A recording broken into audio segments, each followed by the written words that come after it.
j'espère que vous allez bien. Aujourd'hui, je vais vous raconter l'histoire de 5 parfums iconiques. Et c'est parti, on commence avec le premier. Avant toute chose, n'hésitez pas à vous abonner, à liker la vidéo et à mettre en commentaire quelle a été votre histoire préférée.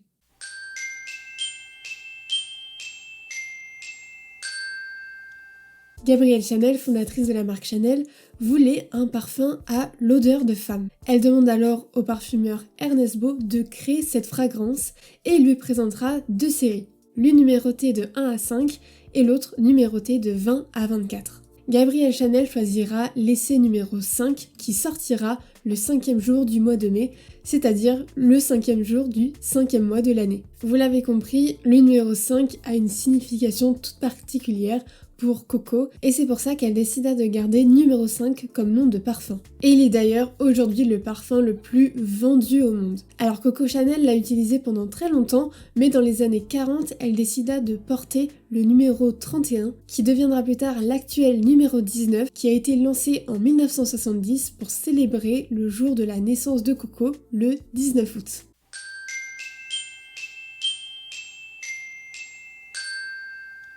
Il faut savoir qu'à cette époque, il n'existait pas beaucoup de fragrances pour les hommes, contrairement aux femmes, et il n'avait que pour parfum la célèbre eau de Cologne. C'est pourquoi le parfumeur Ernest Daltroff décida de créer un parfum pour les hommes avec des notes qui rappellent notamment l'odeur qu'on pouvait retrouver dans les salons de rasage. Cette fragrance est totalement intemporelle puisqu'il faut savoir que sa composition a été inchangée. Dans ce parfum, la note de cœur de lavande est surdosée à 61%. Et pourquoi la lavande? Tout simplement parce que Daltroff appréciait beaucoup la lavande et c'est pour ça qu'il a voulu la mettre en avant dans son parfum.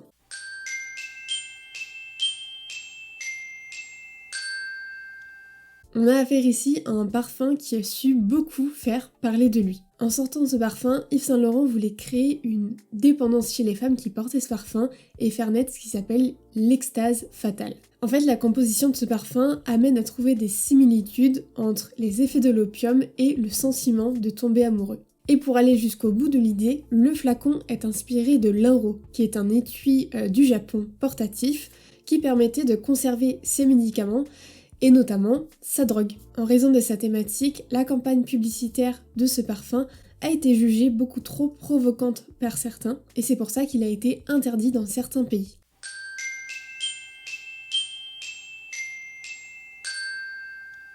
Voilà un parfum hors du commun, si bien qu'on peut soit l'aimer, soit ne pas du tout l'aimer. Le créateur de la marque voulait un parfum qui rappelle l'enfance et notamment les odeurs de la fête foraine. Alors il faut savoir que beaucoup de parfumeurs ont totalement refusé le projet, sauf Olivier Cresp, qui a permis à cette fragrance d'être l'une des plus vendues au monde. Cette fragrance est d'ailleurs le premier parfum gourmand de l'histoire, et comme disait Monsieur Mugler, Angèle est un parfum profondément Angèle est un parfum sensuel qui vous donne presque l'envie de vous régaler de la personne que vous aimez. D'autres créations gourmandes suivront chez différentes marques, comme par exemple Nina de Nina Ricci, Black Opium d'Yves Saint Laurent, La vie est belle de Lancôme ou encore Scandale de Jean-Paul Gaultier.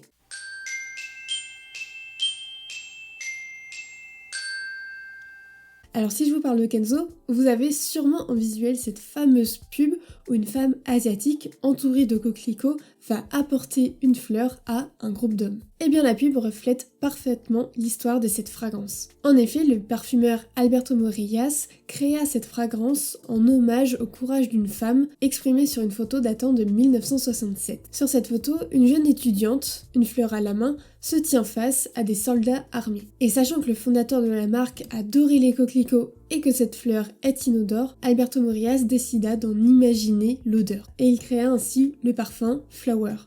C'est la fin de la vidéo, merci de l'avoir regardée, j'espère que ces 5 histoires vous auront plu et vous auront intéressé, et j'ai plus qu'à vous dire à la prochaine.